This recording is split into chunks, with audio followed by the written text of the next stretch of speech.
Welcome back to my channel. So as you can see from the thumbnail, today's review slash tutorial is going to be on the Huda Beauty Ruby Obsessions palette. I hope you like this look. No need to hate. Want to know how to achieve it? Just keep on watching.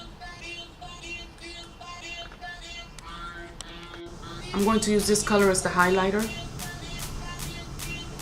So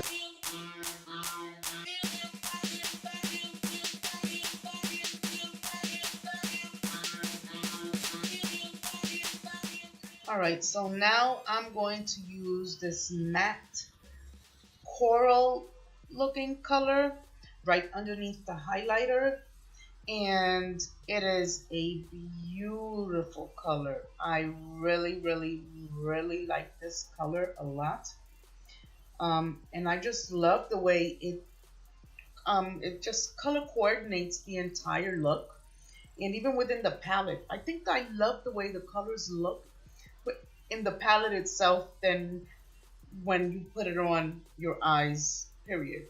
And I decided to do a voiceover because I was getting ready to go out, and at the same time I was working from home that day, and I was taking a training, and they were just talking, and yeah, I had background noise because I hate doing voiceovers.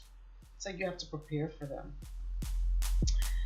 And so now this next color that I'm doing, that's more like it's not a full matte, but it has a subtle sheen to it, and it's like a red, like a nice velvet color. And I'm doing it right like over that coral color, but at the same time underneath it, so that the coral color could like peek out right above it.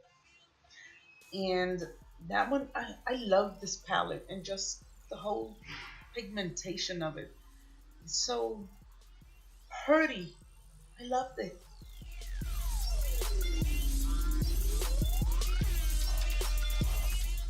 Alrighty, so now this next color that I decided to do, oops, nope.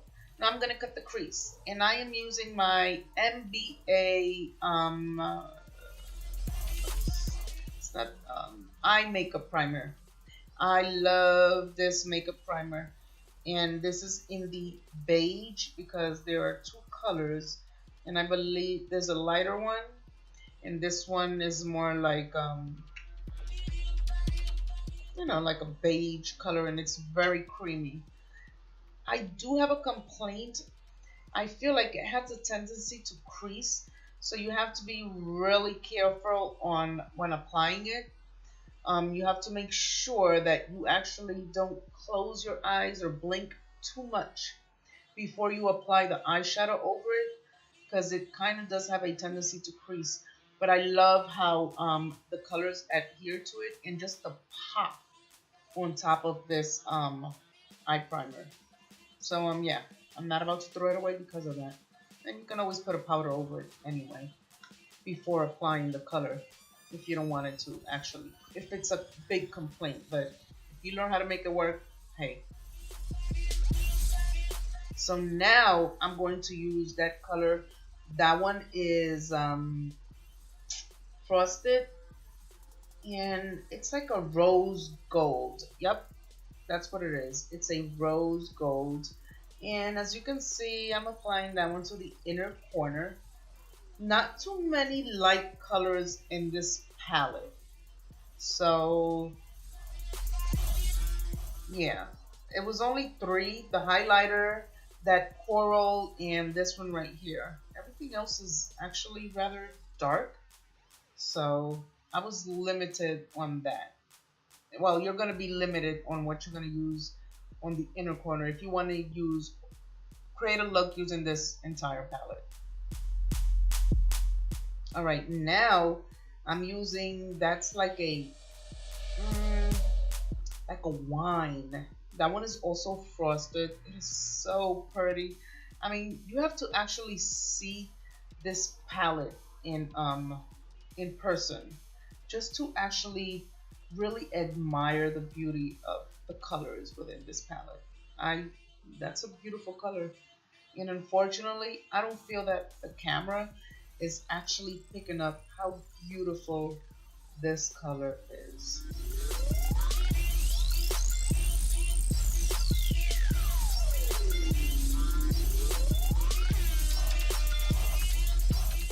I did actually though mix the colors in on the middle one, because this is one of the colors that I felt that as I was applying it that actually looked prettier within the palette than maybe if I foiled it, the color would have come out much deeper. But I did use another color on top of it just to give it a little pop in the middle. And so now what I'm gonna do is I use that's like an eggplant color, and that one is also frosted. So I just put it on top of that one and I just mix them together.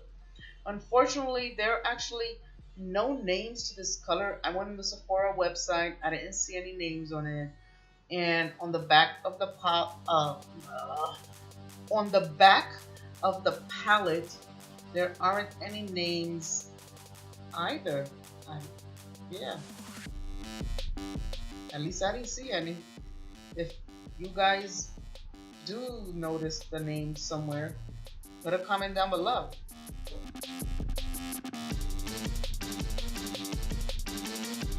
So now I'm just trying to mix them well together.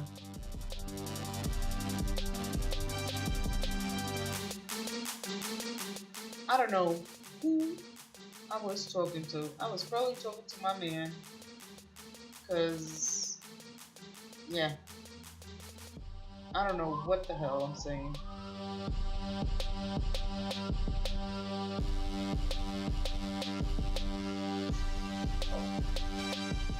Alrighty, so now I am going to use this next color on the outer part of my eye, and that one is matte, and this is like a dark burgundy, a nice bourgeois, and I'm using an angle shaped brush because I actually want it to be precise.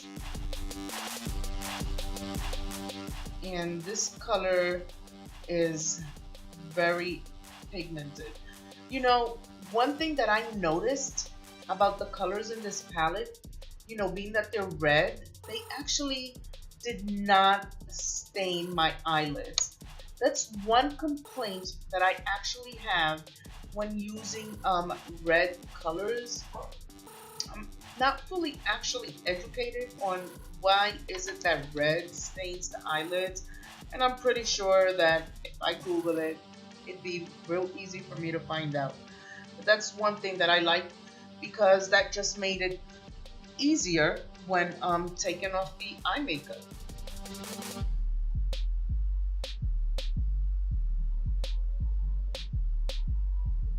So I'm just taking my time, making sure that I get the exact shape that I want, and just blending,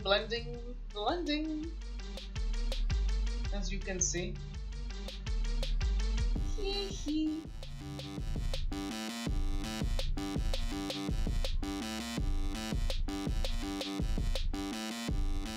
Alrighty, so next what I am going to do is I'm just, you know, checking to see what it looks like. I'm going to apply my eyeliner.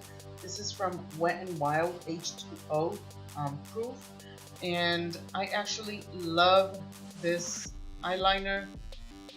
It's easy to apply. It stays on all day long, and it's also easy to come off.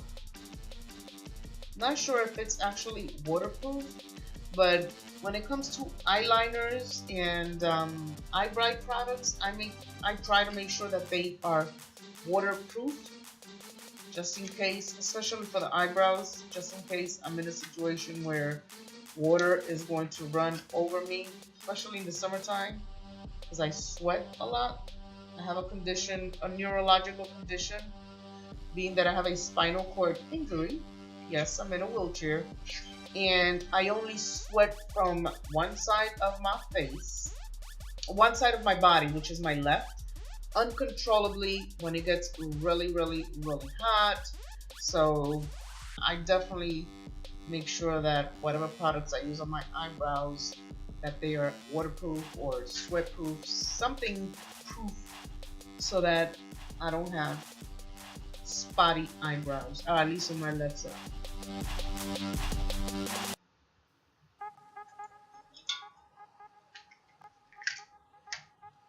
And we are nearing the end of this very simple eye look.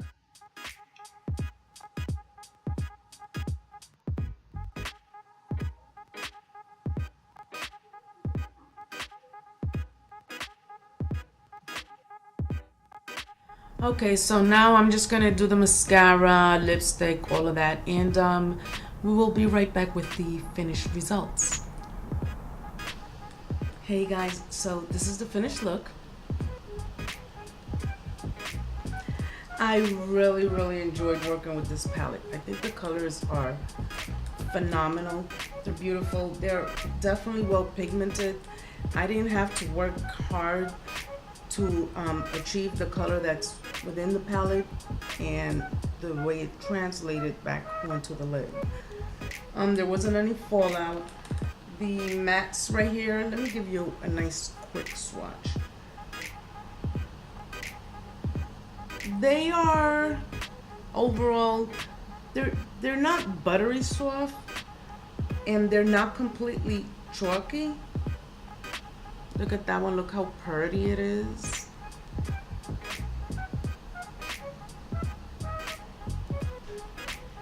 Don't be looking at my dry ass ashy fake hands, because I know they're dry. Alright, and then this one. Then we got this one right here. That one is really pretty. That one is like, I use that color. Just like a shimmery eggplant, I want to say. Then you have this one over here. And then you've got this one. And then last, this one. So this is the Ruby Obsessions. So you've got like your, well, there's only this one. I don't want to say, is it a true red? Is it? Let's see. And it's more like a red orange, and it looks matte within the palette. It actually isn't. It's got like a hint of a sheen to it. The other ones, like I said, they're not chalky. It's not buttery soft. I love the fact that it's got a mirror. Overall, this palette is biggity bomb. Gets my thumbs up, A+, hands down. And because she came out with 5 eyeshadows within this collections, I think I'm going to end up keeping this one because I really, really loved it. And I have all the palettes and I'm doing tutorials on them. The one thing that I do like about them, even if I don't like them on me, within the box, all of the colors within all of this palette, this collection, they all complement each other. So you really can't go wrong with trying to create a cohesive look within the palette. I think maybe on 1 or 2 there may be one where it doesn't really have a highlighter color, or maybe they have one that you can use as a highlighter and get away with it. That would be my only objection. Yeah, I don't want to talk about the other palettes individually. What do I mean? With the other palettes within, like I said, this collection, I don't really want to compare them to each other. When I finish doing a tutorial on all of them, then I will give my 2 cents on it. But in the meantime, go and grab yourself one of these at Sephora or at Huda Beauty. website. And I hope you guys enjoyed this tutorial and this review. And as always, don't forget to subscribe and don't forget to unleash the makeup points out of you. Ciao guys.